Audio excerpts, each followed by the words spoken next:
दरम्यान राष्ट्रवादीमध्ये आजपासून वहिनी पर्व सुरू झालं। अजित पवार यांच्या अपघाती निधनाच्यामुळे रिक्त झालेल्या राष्ट्रीय अध्यक्षपदाच्या जबाबदारीमध्ये सुनेत्रा पवार यांची एकमतानं नेमणूक झालेली आहे। सुनेत्रा पवार यांच्या नेमणुकीच्यासाठी प्रस्ताव दिला असता हात वर करून लोकांनी त्यांच्या निवडीला समर्थन दिलं, त्याची ही दृश्य आपण पाहतो आहोत।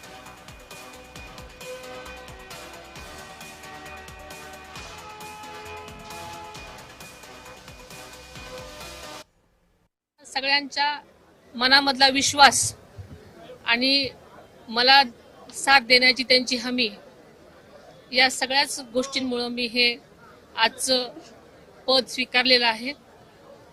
आणि आम्ही सगळेच मिळून संपूर्ण महाराष्ट्रासाठी, पक्षवाढीसाठी आणि पक्षातल्या सगळ्याच तळागाळातल्या लोकांपर्यंत त्यांच्या कल्याणासाठी झटण्याचं आम्ही आश्वासन दिलेलं आहे।